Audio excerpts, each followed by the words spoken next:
Jermisi is going to chat with you about EDC Gun Belts Revisited. You did a blog on it as well?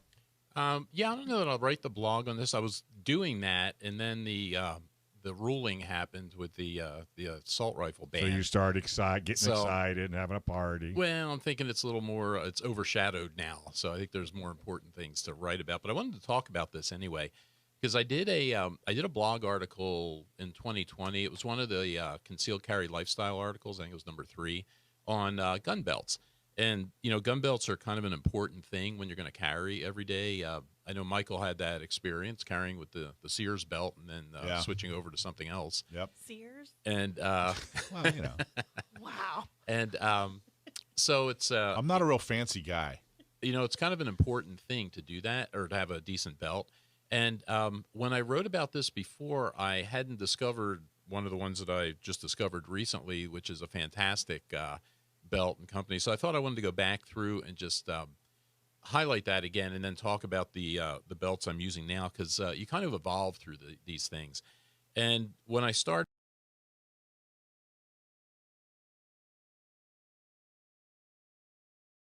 partial to leather belts, so that's generally what I would wear and what I went through. And you know, if we look down, can you see that? So a couple of these, one of the companies I really like is Wright Leatherworks, and these two belts here are handmade belts from Wright Leatherworks. This one, obviously, I wear quite a bit. Same kind of belt here from Wright also. And, you know, if you could feel these, they're really stiff, which is a big deal with the gun belt, because especially if you carry outside the waistband, which I do most of the time now. And this, again, this is one of my standard holsters. I've got another one just like it in a different color. But this is from Wright Leatherworks as well. This is their Predator pancake holster. And this is what I would carry probably 80% of the time.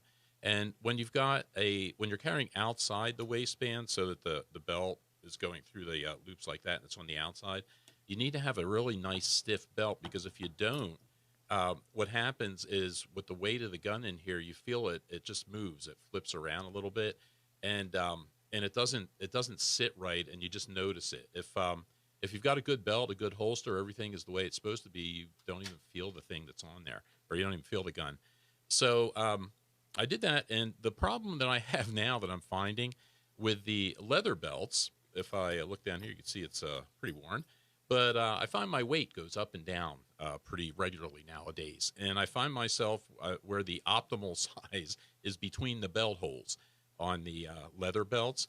And again, if you're not wearing a holster, you know, in a gun, it doesn't matter so much. It could be a little bit loose or a little bit tight.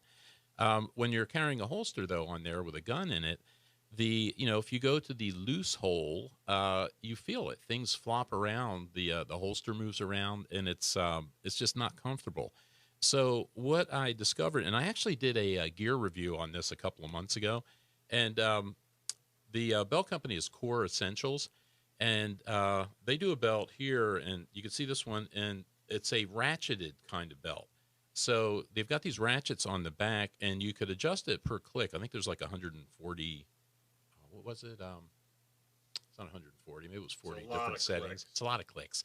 But you could make this thing, you could move this thing perfectly to where it's exactly the size you need it to be. And they make a variety of these. When I first reviewed this, I think it might have been this belt, actually. And I looked at it, and I don't typically wear these kinds of tactical-looking belts. What is this? It's a nylon belt. That's what I'm looking for, the word. This web-looking belt, that's what I wanted to see. So I didn't really pay too much attention to it. And then I went back and revisited it, and you could see these are really stiff. They're a little bit even stiffer than the thick leather belts that I wear. And they work perfectly. And you combine that with this ratcheting system that they have here, and you could size it and just make it exact. And so I thought, since I didn't know about these before, and these are so good, I think I own 3 of them now, I thought I wanted to go back and revisit this just to kind of spread the word a little bit. They make them in a lot of different sizes. It's Core Essentials, so if you go to coreessentials.com, they've got a great website, and you can see all that. This leather one here is also a Core Essentials belt. Again, if you flip it over, you can see the ratcheting system here as well. So you can get these belts in kind of a dress style like this. That's nice. You have these, yeah, it works fine. And when you get them, they come in a long, I think they come out at 46 inches or something. And what you do is you slide the buckle on, and there's 2 screws that secure it, and then it flips up here, and there's some teeth that grab into it. But you actually put it on, you measure the belt, and you cut the belt to the exact length that you want. And it's real easy to do. It works really well.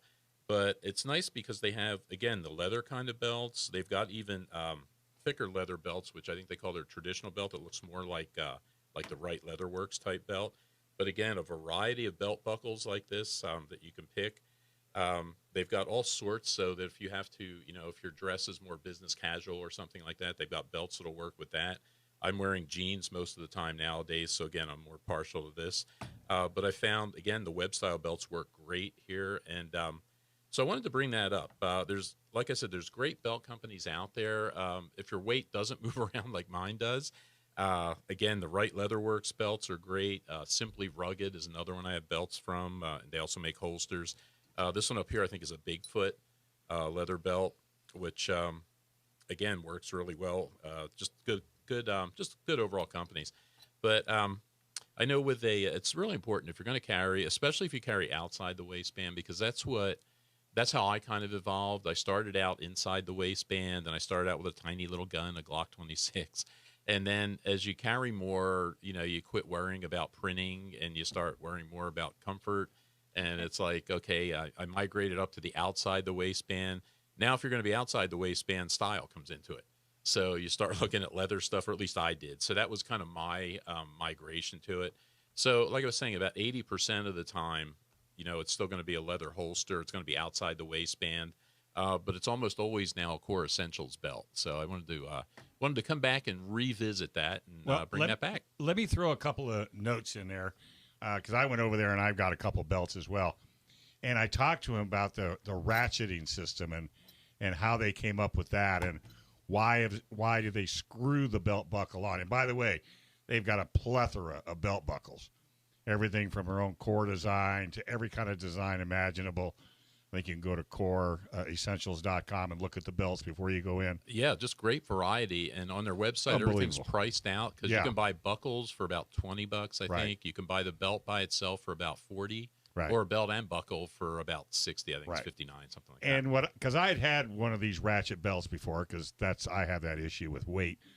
And I asked him what I didn't like about it is when you put it in and you laid that piece over to grab the belt, that I could be walking down the road and all of a sudden it would just pop off. He says, and that's why the screws are in there. And with each belt comes a set of Allen head screws and the tool. So you can do it yourself. Yeah, and it's got everything you need there. Everything. It's really easy.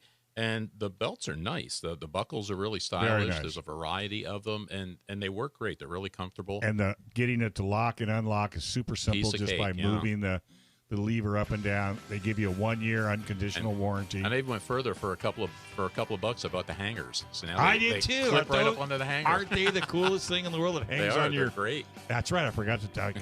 Absolutely. So check them out. CoreEssentials.com, and that's Core with a K. Thanks for watching this clip from Gun Owners Radio. You can watch us live every Sunday from 4 to 6 p.m. California time, right here on our YouTube channel, or if you're in the San Diego area, you can listen to us on 1170 a.m. We're also available on your favorite podcast platform for free. Don't forget to like and subscribe so that you can help restore and protect the Second Amendment, not just in California, but across the country.